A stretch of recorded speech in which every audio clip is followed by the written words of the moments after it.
Well, looks like we have some people who want to find out about depression.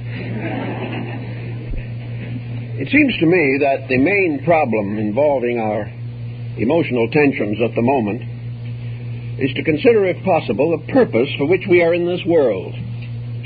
The prevailing attitude is that we are born here to enjoy ourselves, to work as little as possible, be paid as much as the allowances permit, and advance our own personal interests, attitudes, ambitions, and aspirations, with no consideration for each other. It is a rugged individualism which is gradually changing into a ragged individualism.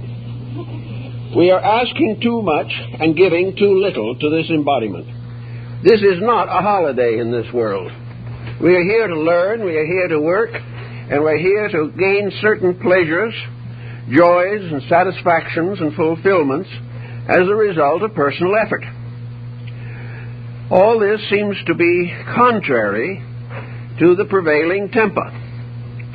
Everything today is focused upon exploiting the individual, especially in the area of his luxuries. He is expected to have continually increasing appetites, whether or not he has any means of paying for them.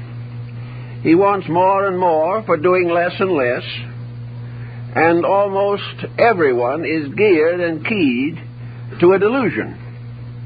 This is a delusion to assume that this material existence is here primarily to produce millionaires, to enable us to speculate generously in various commodities, to live beyond our means and never suffer for it, and be continuously dissatisfied with what we have because of pernicious advertising. All in all, we are in trouble, and we have no real answer to the trouble in the form of a general reform in society. The probability of 4 billion people suddenly becoming enlightened and resolved to do the right thing is rather remote, especially when we realize that most of these people do not even speak the same language. Also, their ideas of values are different, and each one has its own peculiar pattern of living. And this goes on and on and on throughout the entire structure of human society. As we look about us for a panacea, for a remedy, we invest in every type of an extravagant political situation that comes along. We are constantly seeking some form of panacea which will cure our ills, but not interfere with our mistakes. Those mistakes are sacred. We not only have a right to them, we will fight to the bitter end to prove that they are correct mistakes. And this in itself becomes a rather painful situation. Looking around us, we observe everywhere that the nervous tensions are rising rapidly. We are less and less organized as persons. Individuals who 10 years ago had a good memory now forget the most common incidents in their lives. Persons who were satisfied with moderate incomes suddenly find moderation to be a penalty. Those who have for generations been grateful to this earth for taking care of them now resent the fact that it cannot provide them with every luxury that they want. As long as we have a mistaken philosophy of life, we are certainly going to be under stress. The human body is a wonderful thermometer. It helps us very clearly and definitely to discover what is wrong with the temperatures within ourselves. And at this time, fatigue, disillusionment, disappointment, fear, anxiety, dread, and almost panic, these forces are working everywhere in our society. If there is any possibility of correcting the situation, it certainly rests with ourselves. We cannot depend upon our neighbors changing. We have no way of assuring that our public officials will reform their ways. We have no reason to hope that business will suddenly become philanthropic. We cannot change anything in this world with certainty except ourselves. And no one can prevent us from changing ourselves if we so desire. The individual who is tired of complaints, who is weary with the body's reactions to pressure, who cannot afford expensive medications, who has tried 16 different diets and is still overweight, all these people have got to sit down and face the facts of life. They have to realize that we have to have our happiness in our own names. We can be as happy as we are intelligent, and we can be as miserable as we are foolish. Now, how are we going to go after this particular problem? There are several different approaches to it, but nearly all depend upon one essential decision or commitment within ourselves. We must have a sincere desire to solve some of the problems that face us as individuals. We must consecrate our lives to getting out of the dilemmas that are destroying health, happiness, and peace of mind. We are only here for a relatively short time, at least in this embodiment, perhaps 80, perhaps 90 years. Maybe occasionally a few extra years thrown in for good measure. But in this span of time, we must make a series of decisions. From the beginning to the end, we must steer our living with intelligence. When intelligence fails, security fails. How are we going to get this intelligence? Well, for a long time we thought we could get it by education, but this is becoming increasingly doubtful. The trouble with education is that it assists us to adjust to what is wrong, but does not attempt to correct the errors. Therefore, education says the world is as it is. Adjust to it or suffer. Therefore, education gives us various instructions on how to make the best of the bad bargain that we call life.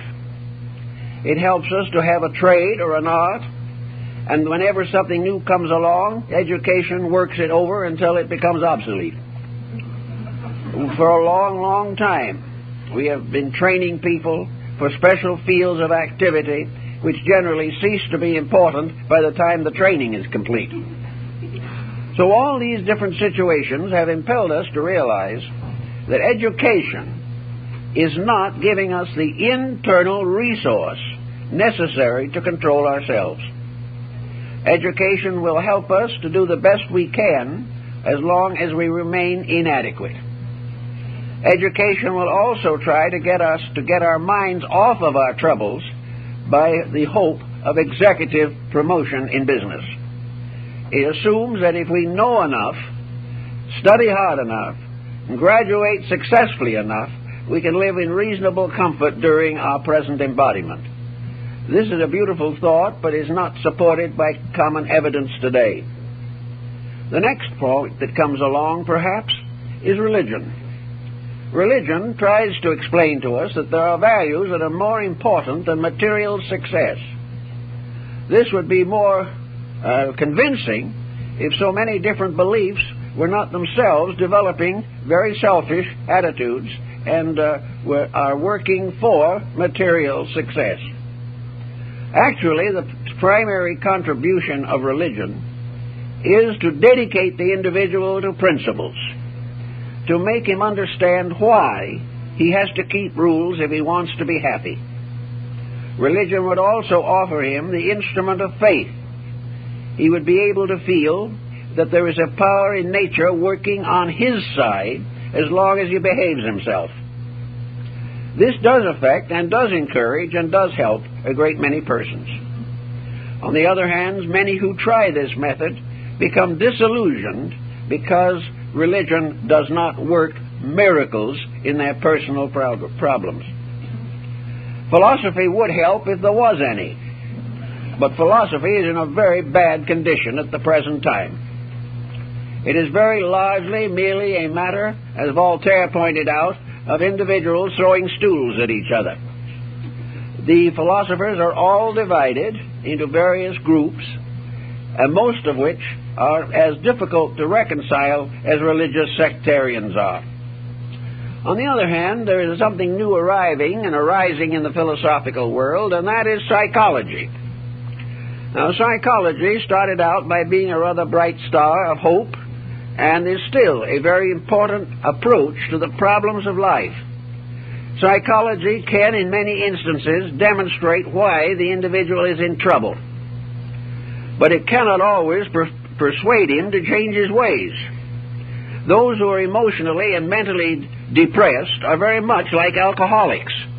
They know that they are wrong, but they cannot break the negative habits. So we have to face the fact that there is no easy way to break a long-established pattern of attitudes. We begin to develop attitudes when we are children, and by the time we reach middle life, the attitudes control us. We are no longer able to clearly resist the pressure of our own emotional and mental complexes. As a result of this inability to face facts, we go on catering to partly fulfilled ambitions until finally we drift out of this world and all that relates to it, at least temporarily. Out of this world, therefore, is another realm of uncertainties. Many persons who cannot live well here, or do not, have a very strong hope that they will do better after death, that somewhere out there is a reward for all of the suffering they do here. Now, the principle of reward for suffering would be pretty serious and pretty substantial if we were not personally the cause of our own suffering. But this kind of cuts into the idea of universal justice. In other words, heaven is presumed to reward us bountifully for our own mistakes. This is a dubious point of view. If we try hard, we may gain a certain overtone of recognition and reward. But to do nothing and expect to receive universal commendation for it is not reasonable or very practical, and there's no proof that it ever works out. Now, if this is true, and all we can hope for is the courage, strength, and resolution to do what we know we ought to, how are we going to evaluate the situations we find ourselves involved in at the present time? One of the first and most important problems that we all face is the effort in one way or another to live on a pattern or in a pattern with a minimum of stress. It is very important to our health and happiness that we use as little energy as possible repenting our own actions. It is also very important that we should not undertake projects which will destroy us in the hope of some special reward. The person should try to live within his own natural capacities and not be constantly moved by the fact that there are others who are doing better than he is. Various capacities have to be recognized. Many folks will learn to play the piano, but there will not be very many Paderewskis. But you do not have to be a great master of an art in order to enjoy it. You do not have to have either a grand opera or a Nashville rock voice in order to enjoy singing. You can enjoy it by the mere fact that no one ever will hear anyone whose music sounds better than his own. It's the way people think and feel. They enjoy even moderate successes. One way to get out of our stress is to become more pleasant in the presence of moderate successes. That we do the simple things that give simple pleasures and avoid these tremendous activities which are so likely to fall apart. So if we realize that we are all a little different, but that this difference does not make it necessary for us to suffer, we will gain a new perspective on some of our problems. Each person should live within his means, and this does not necessarily simply mean his financial means. It means to live within his capacities, to live on a level in which he can be comfortable, reasonable, and free as far as possible from unnecessary worries and anxieties. Today we have a very serious problem arising that is affecting a great many people, and that is the problem of unemployment. Unemployment is becoming a major disaster, not only in this country, but in most parts of the world. We have reached a point in technology in which we are gradually running ourselves and each other into bankruptcy. We are constantly seeking to broaden the measure of profits and gradually reducing the employable in these various fields. Now, everyone is subject to the danger of one of these problems hitting home. From now on out, the problem of economic security is always going to be a subject of hazard. One day we may succeed, the next day it may take all that we have to survive.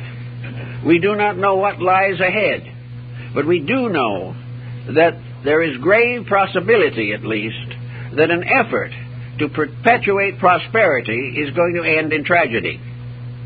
Therefore, from the very day in which we first realize this fact, each person should quietly organize his own resources. He should discover what is necessary and what is luxury. And he should realize that nature did not necessarily intend him to be a glamorous personality. If we are still working and we still have some economic security, the situation demands greater thoughtfulness and organization of these resources. Mental, emotional depression are closely related to debt. And the individual who is in debt is in trouble. Ben Franklin pointed that out over 200 years ago. The individual who buys what he doesn't need, either because his neighbor has it, or because it is fashionable, or because it is a luxury and a labor-saving device that is not essentially necessary. People who spend money in this way are apt to regret it. Now, if they are more economical, they may also have a tendency to tip the economic system into a more moderate relationship with the consumer. It is necessary for business to realize that it cannot flourish by making individuals into bankrupts. That when the individual spends more than he can, business itself is ultimately going to suffer. So if we are employed and we have reasonable securities, and we can perhaps feel that we could splurge, this is an excellent time to realize that splurging is not the basis of happiness. It is really something which will only ultimately contribute to worry and anxiety. Now, if the person is not employed at the moment, and therefore has a problem involving labor unions or involving the curtailments and bankruptcies of various corporations, then it is too late to try to prevent the situation. It is then necessary to do whatever can be done to reduce the pressure and to get into as economical a balance as possible. This very often will result in the loss of luxuries. But if it is in the cause of securities, the individual will have less medical bills if he has fewer luxuries. There is no sense in trying to maintain a standard of life which has been taken away. But let us always remember that the standard that has been taken away has nothing to do with the standard of principles within ourselves. A high standard of living depends upon what we are and not upon what we have. And very often a reduction in our luxuries results in an improvement in our integrities. So wherever necessary or possible, the individual should begin to discipline his appetites. And not long ago, a friend of mine took 2 or 3 people to dinner in one of our moderately fashionable restaurants. The dinner for 4 cost him $125. The food value was probably about $7.50. The rest was prestige.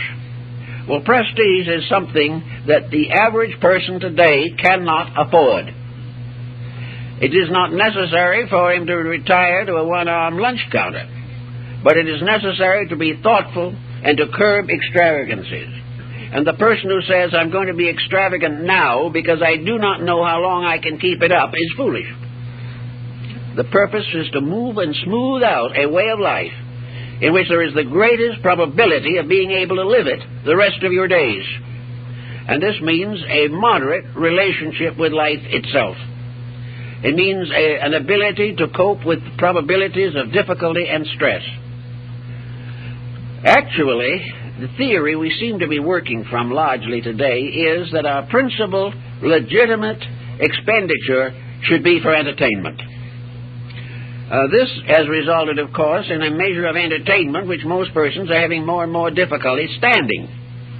The entertainment field has catered to the worst, and there is no improvement in sight.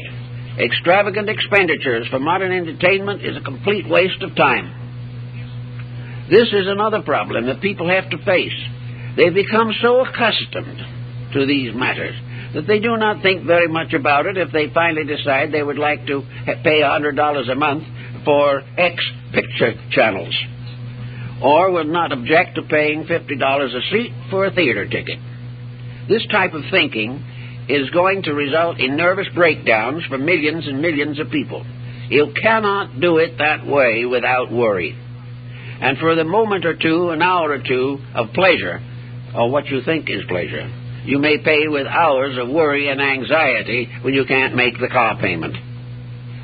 All of these matters mean that organization of yourself, the clear understanding of what you need, what is necessary, and what is proper, these things must be given their proper consideration.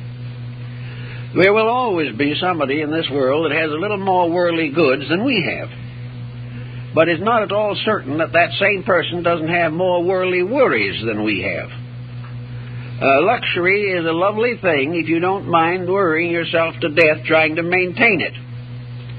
There are false values of all kinds that are being heavily rewarded, and individuals are taught to believe that these false values are worth sacrificing integrity to attain.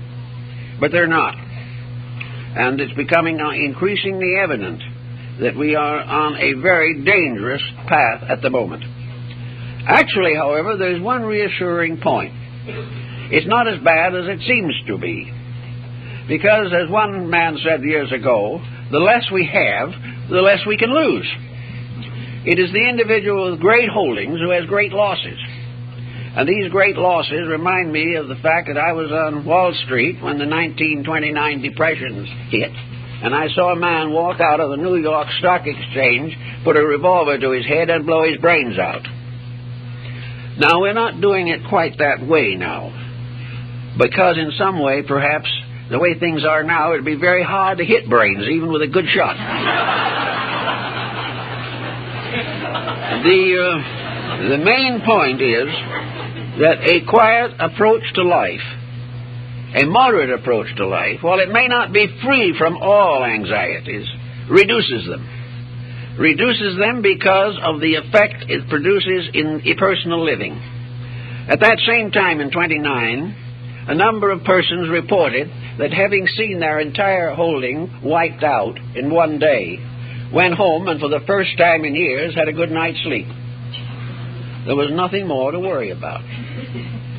Now, if these persons had been moderate in their investments, wise and thoughtful, had not been over-extravagant in their living, they might have escaped this deluge and have had many good nights' sleep because they were never in danger, or the danger was so slight it was scarcely worth considering.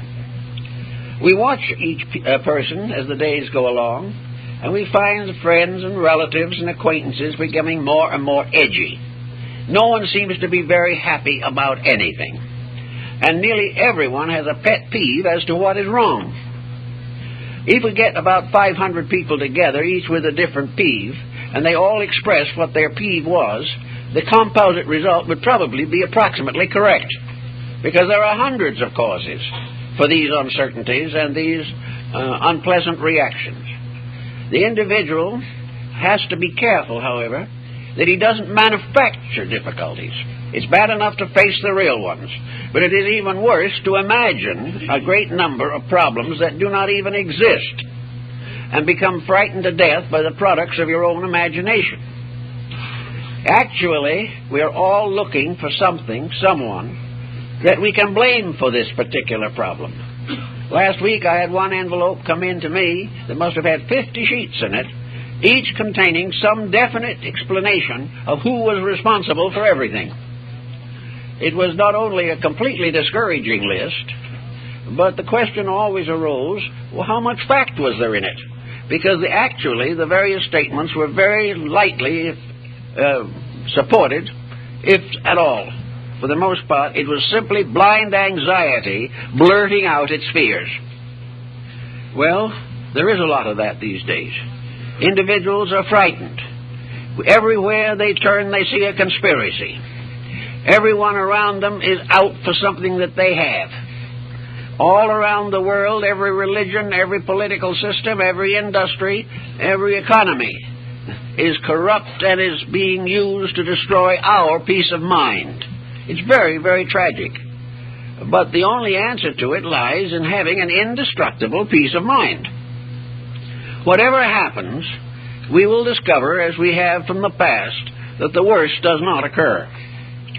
No matter how much problem and fear and worry we have, or how many conspirators we assume to be hiding somewhere to separate us from a few dollars, the real problem lies still with ourselves, that we cannot afford to develop vast prejudices that divide us socially, religiously, racially, culturally.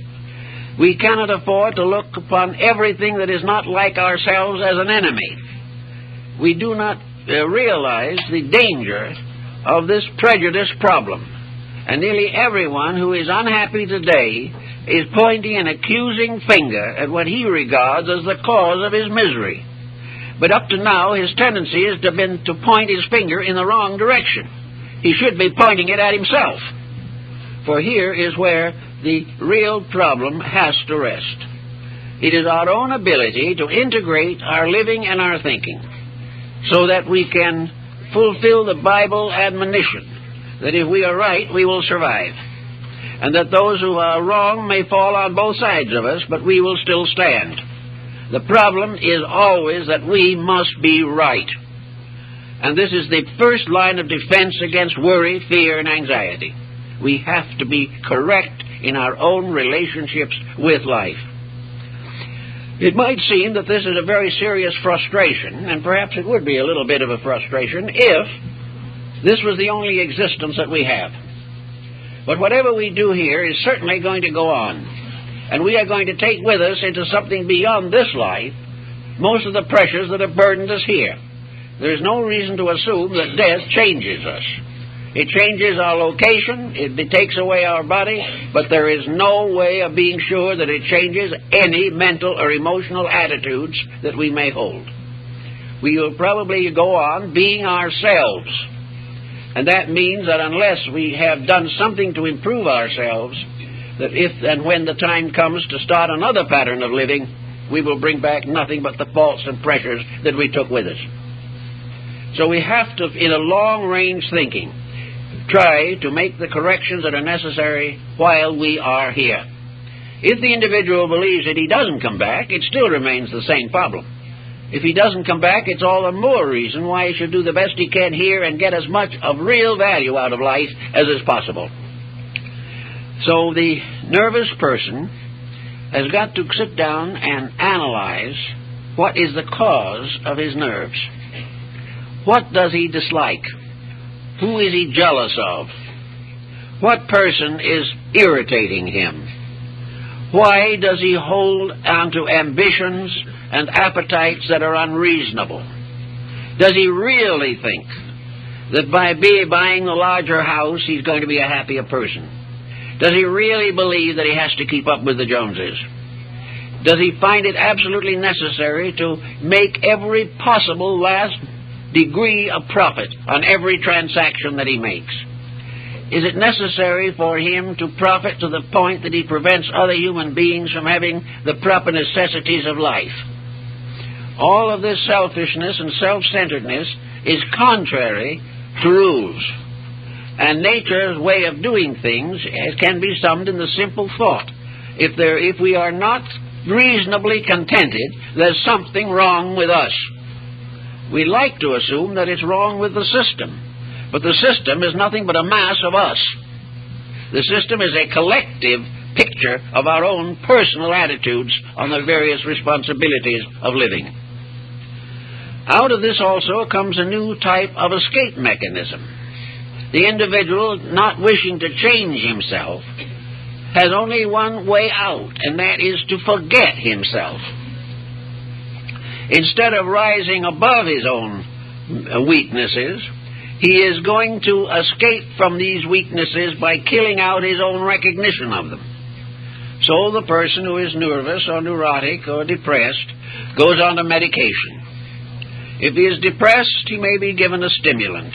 If he is overexcited and obviously a paranoid, you can give him one or another form of sedation. Always the idea is not to cure the problem, but to block the symptom.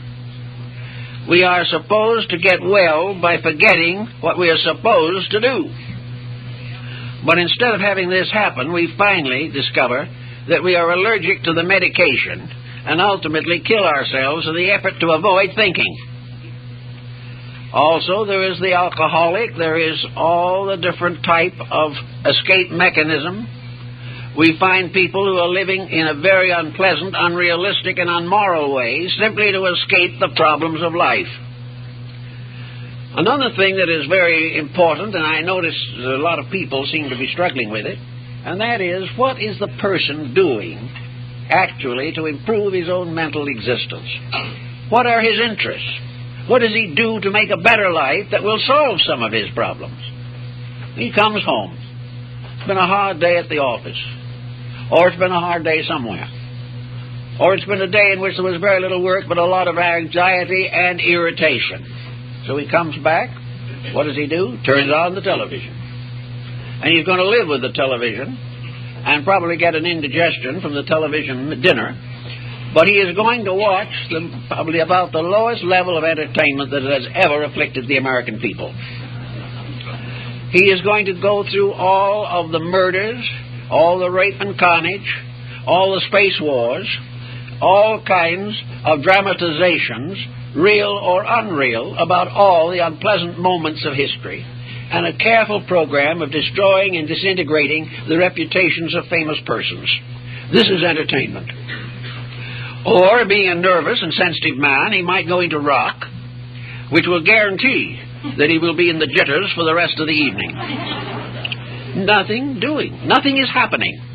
Where is any effort to become a better person? The idea is to slowly drift through this life without noticing it more than necessary. The individual makes no effort to make his homes any kind of a place of securities, and if one person tries desperately, the rest of the family is probably against him. Everywhere the emphasis is upon mental indolence and emotional agitations. It's become now almost indispensable to our emotional lives that we watch murder, rape, and carnage. It's the only thing which we react to. Every phase of our life is being slowly lowered by the fact that we have made no demands upon ourselves to the fulfillment of our own resources. We are perfectly willing to drift from here to there without any more thought than is absolutely necessary to get across the street in a heavy traffic hour. Sometimes we don't make that. Now, we have a mind which is supposed to give us all kinds of possible usages. There are many interesting, useful, and valuable things to be known and learned. But the mind has also its own willingness to conform to our prevailing inertia. The mind can be just as lazy as the body. The mind can object to thinking on the grounds that it is fatiguing. I know many people who say they gave up thinking because they couldn't live with their own thoughts. Well, it can be. Because if you use the mind simply, without discipline, without direction, and without motive, it can spend its time wandering through a maze of inertias and inadequacies, which are worse than nothing. But the mind is there, and everyone can grow and use it. And the time spent in using the mind properly can be saved from the complete waste of mental energy and the corresponding danger to the nervous system. The person who is thoughtful is not going to be nearly as panicky as the thoughtless. And the less organization we have, the more subject we are to adverse crises of one kind or another. If we do not run our lives, circumstances will treat us like a heavy storm will treat a small ship. It is up to us to take hold of these things if we expect them to solve problems for us. Now, on the mental level, apart from the emotional pressures, we have all kinds of inducements to poor thinking. Good reading has become a very rare thing. Nearly all the books that we find now popular, the bestsellers, are trivia. They demand nothing and provide some form of more or less transitory and inadequate entertainment. We buy books now because everybody else reads them or because we subscribe to some book club. But most of the books we read are worthless. And it probably is just as well that they won't last very long because they weren't worth anything in the first place. In the past, reading was a great art. Even in the early years of the present century, reading contributed tremendously to many aspects of human character. A wisely selected reading program. Even in the early years of the present century, reading contributed tremendously to many aspects of human character. A wisely selected reading program informs the mind, elevates the thinking, and most of all, educates vocabulary. A person who reads good books has a better control of language and can express his own feelings more adequately as a result of having an adequate vocabulary. The reader also learned to spell and gained discrimination in literature. He became aware of what was a good book and what was not a good book. He also became aware of customs and policies and peoples and ways of life all over the world. He could become almost a universal citizen, reading quietly by the light of a gas mantle on his table. This is practically gone. Reading today is completely trivial in most instances, and more serious reading is devoted almost entirely to some form of skill or scientific knowledge which we hope is going to improve our earning capacity. If we would take 2/3 of the time that we spend listening to bad news on television to a study of the basic literature of the world, a serious study of history, of biography, a serious contemplation of carefully drawn human characters as found in the writings of the great novelists and the great literary geniuses of the 19th century, we would come into a better relationship with life. We would have more tolerance for other people because we would understand other people better.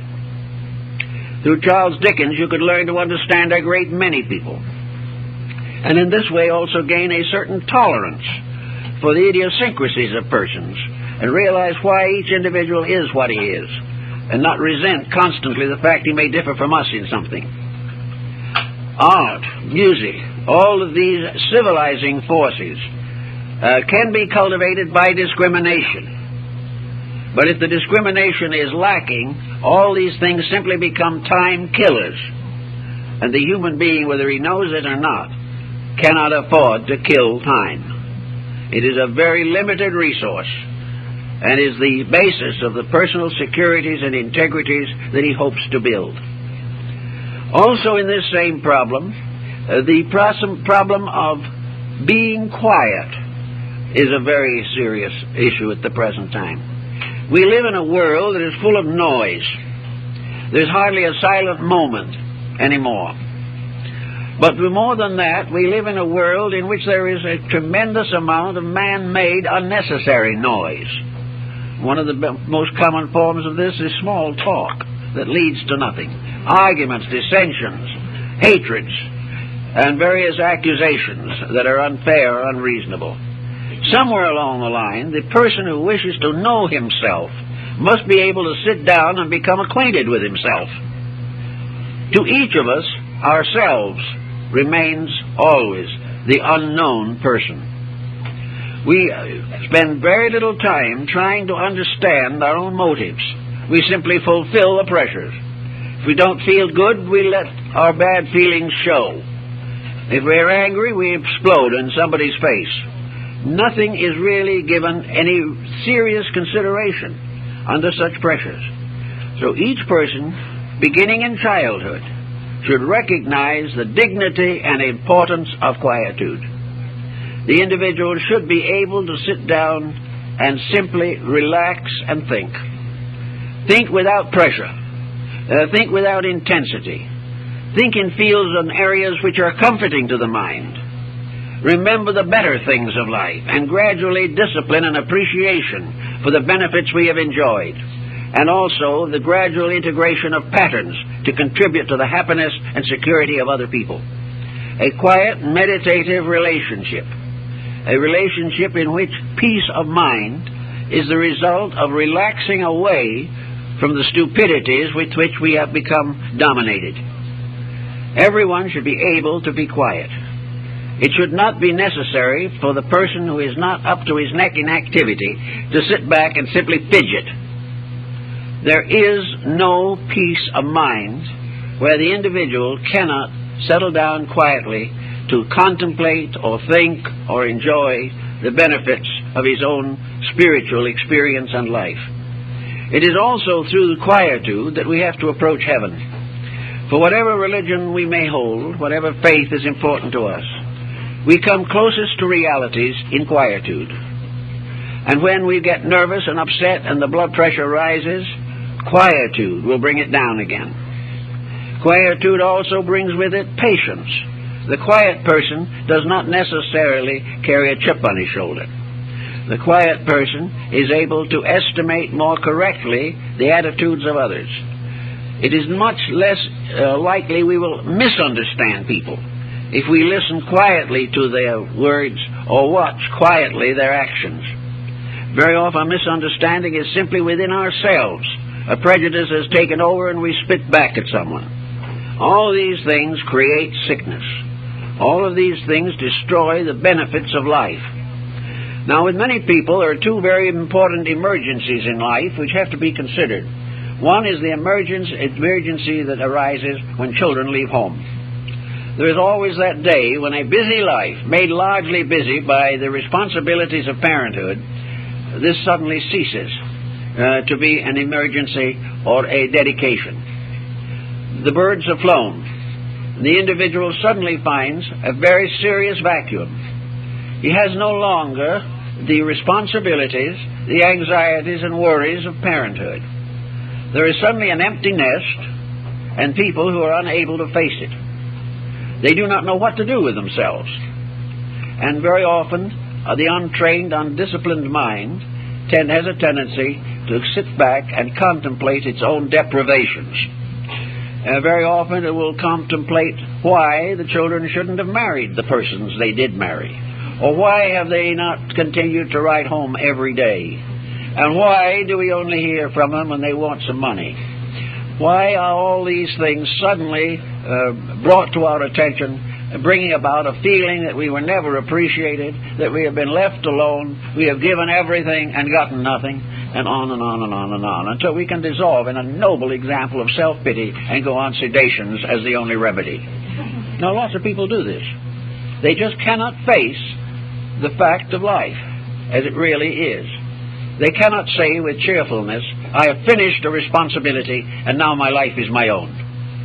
The reason they do not want a life of their own is because they never had one. They do not realize that maturity implies the need for a personal existence. That things that perhaps were not possible due to the responsibilities of family had to be passed over. But now at middle life, it is possible to pick up all these threads and do interesting and important things. But if the mind simply will not rise to this occasion, then there are all kinds of false activities created, and we never fool ourselves with time-killing diversions. Unless we are really doing something worthwhile, we know it. And at that time, it is very necessary to think seriously of starting a second career or carrying on an early one. If at this time we have some leisure, some freedom from responsibilities, it may be that we should advance our education. But we should certainly do something that is intense enough to get our minds away from ourselves, so that we are no longer neglected parents, but are now adventurers going out in a pattern of personal accomplishments. A number of persons have made wonderful lives by simply picking up important threads when the responsibilities of the family these responsibilities were lightened. Also, do not transfer all of this wasted energy and time on grandchildren. Do not spoil the grandchildren. Do not try to fill in by taking over their lives. Think always in a term of a life of your own. This means that sometimes you may be very helpful to the grandchildren, but do not let them take the place of children as a center of interest and an excuse why you should not do any thinking of your own. Now, the second emergency that comes along is the emergency of retirement. This is sometimes one of the most difficult of all, and probably the difficulty is very largely to be faced by the wife. The man is suddenly home all the time, and it was bad enough when he was home at weekends. Now he is nervous, unsettled, and does not know what to do. He does not know why he is suddenly deprived of all of the original incentives of life, because in the course of his business career he practically forgot or neglected his own personal survival. He was part of a machine of some kind, and when the machine was turned off, he was left. Now, this in itself is always a matter of concern. A number of persons have found that it was possible for them to develop a third career, or at least a second successful one. There are many persons in their 60s who have suddenly found themselves fulfilling many of the interests and attitudes of earlier life, things that were frustrated or not possible. Many have formed new business projects of their own, have taken up or completed educational practices and policies. They have learned how to make and do various things.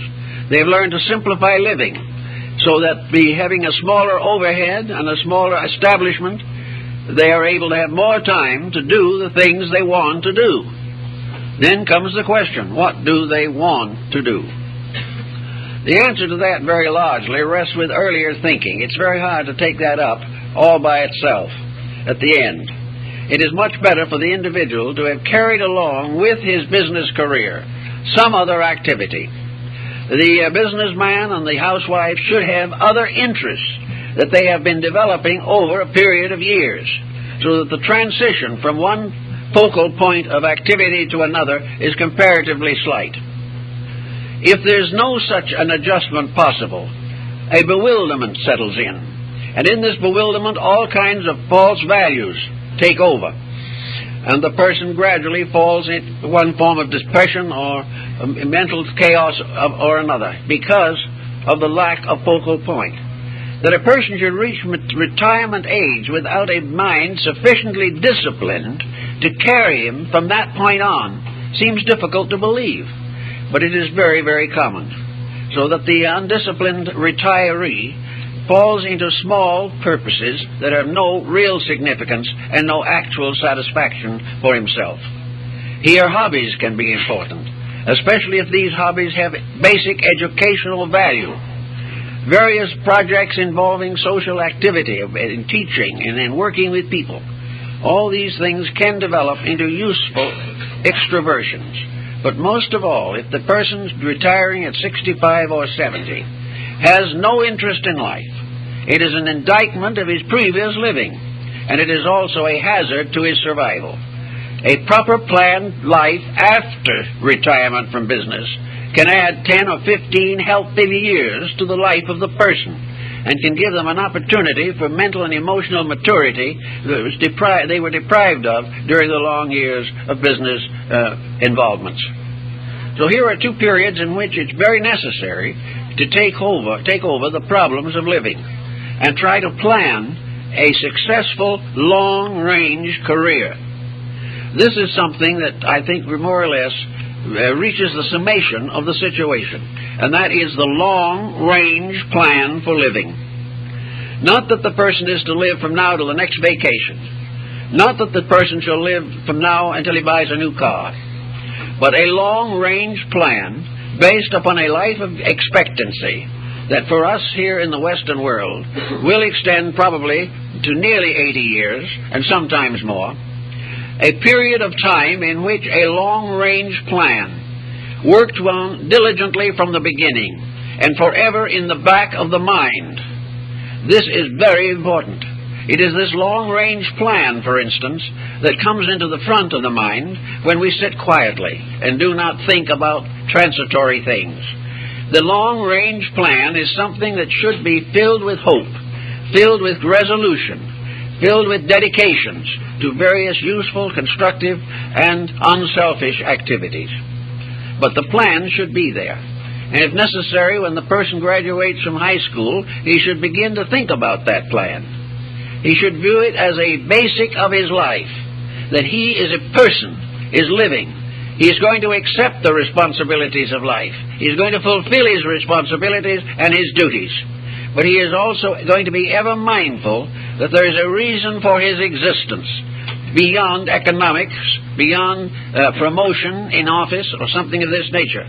That there is a reason, and that is that he shall grow, that he shall finish this life a greater person inside himself than he was when he started. This is not a growth of ego satisfaction. This is not the fulfillment of ambition. This is not self-centeredness, but it is a fulfillment of what humanity is assumed to be here for. And that is to grow, to help, to be friendly, to be serviceable, and to be modest in requirements and attitudes. These are the things that should be planned for from the very beginning, so that along with all of the different responsibilities, the person does keep a small, sacred core of intent within himself. That he is not going to sacrifice any responsibility in order to favor himself, but that in the midst of the fulfillment of responsibility, he is also going to realize that there is something inside himself that has to grow, that has to unfold, that has to mature, and that his usefulness to others depends upon the fulfillment of himself in a very large measure. If he can realize this and build accordingly, he will have a much better chance of escaping the doldrums from which we suffer today.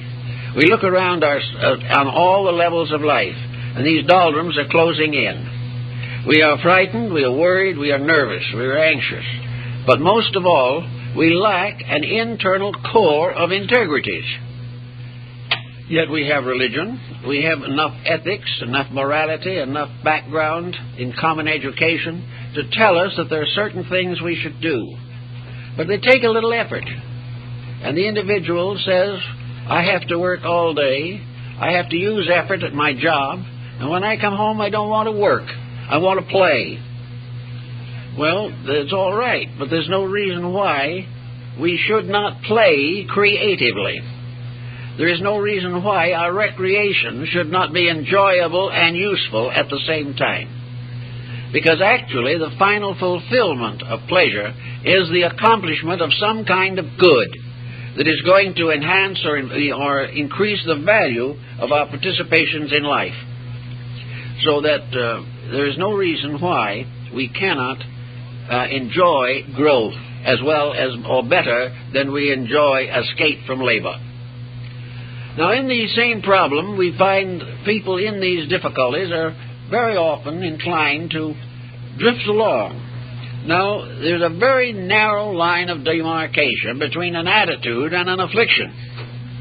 The individual who holds wrong mental and emotional attitudes long enough will finally develop a chronic form, which may progress into something extremely undesirable. The individual will no longer worry because he feels he has something to worry about. He will worry because he can't help worrying. The problem is no longer important. It is becoming a mechanical process. Also, a neurotic gradually can drift into a psychotic. The moment we begin to develop wrong attitudes, we begin to endanger not only peace of mind, but health of mind. We become very close, perhaps, to mental disease. But the same is true of emotional disease. Very many people who in one period or another in life fall into the problem of a psychosis are persons who from the beginning of life never controlled themselves. They are persons who from the beginning had certain attitudes which were difficult. Most children growing up have at least one difficult attitude somewhere in their makeup. If this is not worked with, if not corrected, if no one does anything about the difficult attitude, it may linger and never appear in any major way, but it may, under adversity, come out with a torrent of pressures. The child who has always been dictatorial can become a dictatorial adult. A dictatorial adult will always finally face another dictator stronger than he is, and the result will be a collapse. We cannot allow any undisciplined attitude to take over. We have all kinds of beliefs, but these beliefs finally become finalities. You take a person who is very worrisome on some subject, and you say to that person, what is the foundation for your worry? What have you in the form of evidence, actual evidence, to support your anxiety? And very often the person has no direct answer. He's worrying because everybody's worried. He's worrying because the world's in a mess and everyone knows it. And he goes on with these generalities. But he does not have any clear indication or any clear process to explain his own attitude. It's just a generality depending largely upon the conduct of other persons. So under these circumstances, it is very important that the person shall take over an attitude the moment he finds it arising within himself. One of the simplest attitudes that we have to work with is prejudice.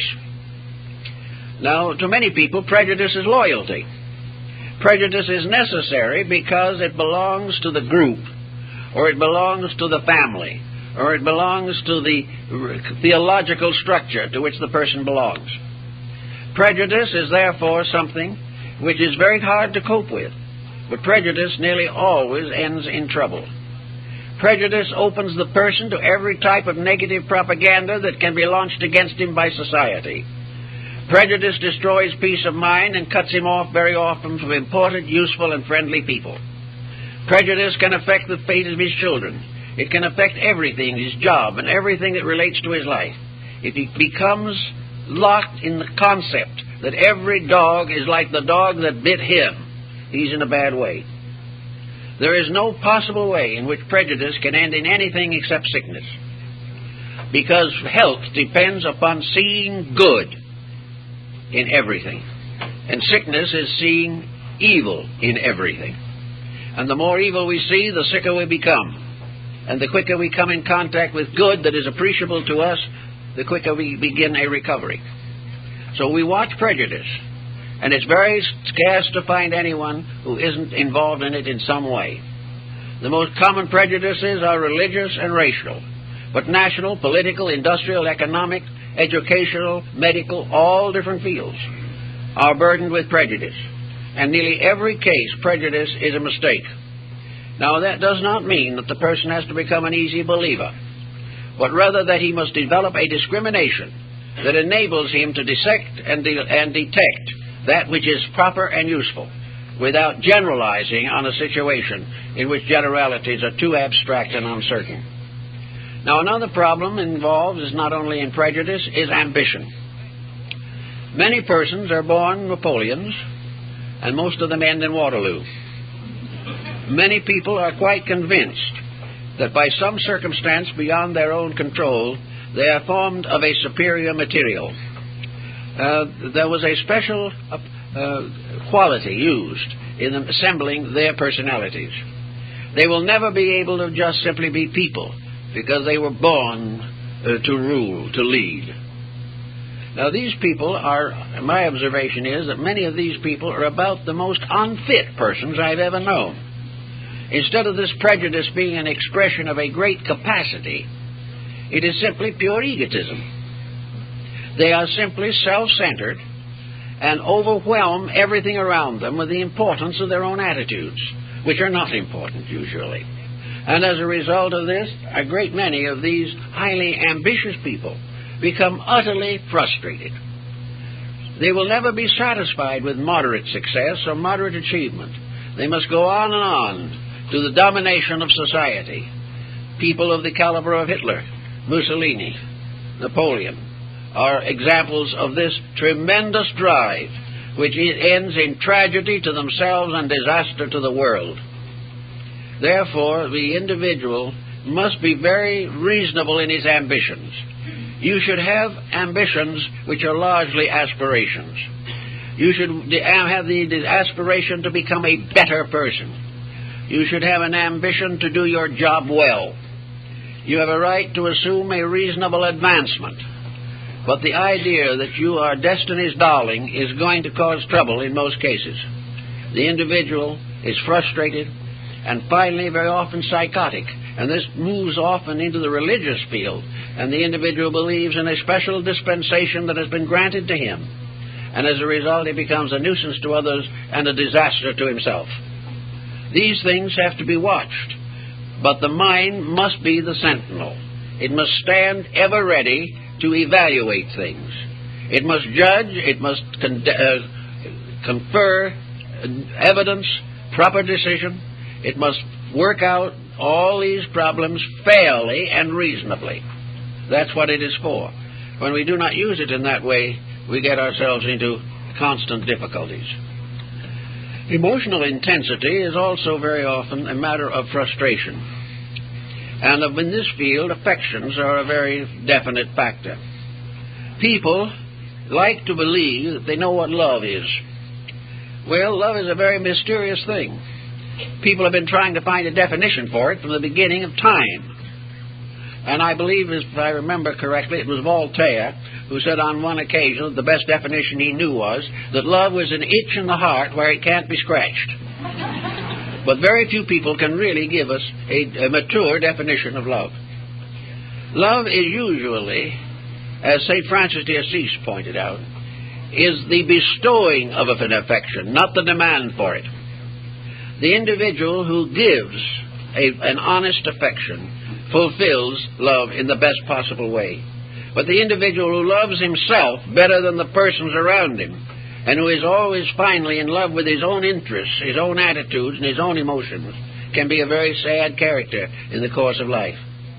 Love is something that requires a great deal of thought, or it can ultimately lead to the greatest despair, to emotional and mental distress that is almost beyond calculation. Love brings with it suspicion, which is very serious. It brings with it jealousy. All kinds of negative emotions and attitudes spring up. And everything then depends upon the internal adjustment of the emotions. Love asks nothing and gives all. And when it begins to ask a lot and give little, it has ceased to be a normal affection. And the individual who believes that normalcy requires jealousy or hatred is simply wrong. Love is a fulfillment. It is an ennoblement. It is a dedication of self to the service of something greater than self. Love of God is the service of that which is the supreme greatness. Love of religion, in the sense of our Christian faith or any other religion, is that a love is strong enough to make a dedication of service, that it is strong enough to cause us to change ourselves for the good of others. And where this type of emotion exists, you can work with it. But where love is a constant self-centeredness, we have people all the time who have had a disappointment in love, and 50 years later the embitterment continues. Everything in life has been ruined by the infidelity of a person. Everything has been made terrible because we have a thankless child. All kinds of attitudes contribute to a gradual development of neurosis, in which we do not realize that the entire emotion of love is controllable by ourselves, and that it is controlled best when it gives most and demands least. If we can also then transmute problems, we are in a better way toward solution. Wherever a difficulty arises, it can be transformed from a disaster into an achievement. It is very definitely true that everything that hurts us most has a lesson that will make us better.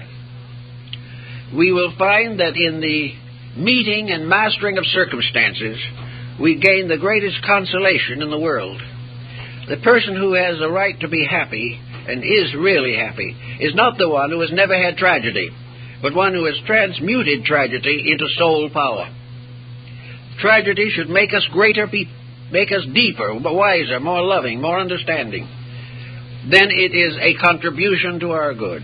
If it ends only in embitterment, we have lost everything. So inside of our own natures, we have to sometimes, some way, evolve an understanding of the values that are emotional and mental sources of security. We all have a right to be thoughtful. We all have a right to have certain minor anxieties if need arises. But we should always have an anxiety that is pointed toward a solution. Whenever a problem arises in our lives, our first reaction should definitely be, what does this problem mean to me, and how can it make me a better person?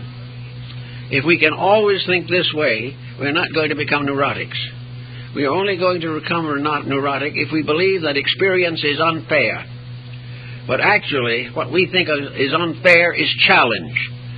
We are here to grow. If we grow, we are happy. If we resist growth and fight against it, then misery sets in. So it's always best to try to transmute and transform negative aspects of personal attitudes into constructive ones by a simple action of the will. No great big fight, no tremendous struggle against everything that is inside of us, but simply a realization that we're here to learn, that if we can learn happily, we will be happy. If we cannot learn happily, we will be unhappy. But regardless of our attitudes, nature says we will ultimately learn. So it is best to do it joyfully in the first place. Now, there are times when it's not going to be easy, but if we are really sincere people, if our religion is more than simply a creedal denomination, if we really believe in the integrities of life, if we actually feel convinced in ourselves that we are part of a benevolent plan ruled over by an all-divine power, then we can take these problems and work with them. And by working with them in a reasonable manner, solve them. And by solving them immediately as they arise, we can go through life without scar tissue in the subconscious. We can go through life without developing a series of mental and emotional infirmities which will become worse as we grow older, when we will have ever greater need for peace of mind. We can have it if we earn it. But as the Arabian Nights said, their happiness must be earned. The individual to be happy must keep the rules. The individual to be healthy must obey the laws. And a person who allows his mind or emotions to go to seed is bound to have trouble.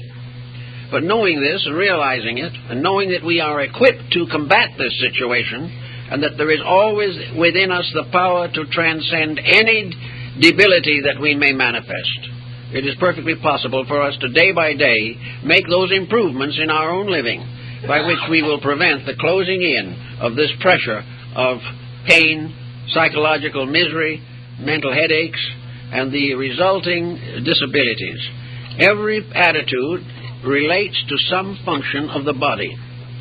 There is something in us, an organ, a muscle, a nerve, a gland, an artery, or a vein, that particularly reacts to any mental or emotional excess that we have. Each one of our attitudes is symbolically represented in a body function. If these attitudes, therefore, become sick, the corresponding body function will be debilitated. And whatever attitude is not according to natural law, which affects our mental and emotional living, also affects our health, and gradually tears down our physical resistance. Therefore, it's not necessary just physically exercise in order to keep well. Jogging will not solve the emotional, mental problems. But mental and emotional jogging, an effort to exercise the faculties and emotions constructively, will help us to maintain health. The body will take care of itself reasonably well if the mind and emotions do not sicken it. So if there's anything wrong in the body, try, at first at least, to work with the emotions and mental attitudes. And if it's no longer possible to prevent the situation, then realize the tremendous dynamic advantage of adjusting to it constructively, idealistically, and hopefully, with strong faith and optimism concerning the immutability of growth in nature, and that in the end all things will come out well. Well, time's up, folks.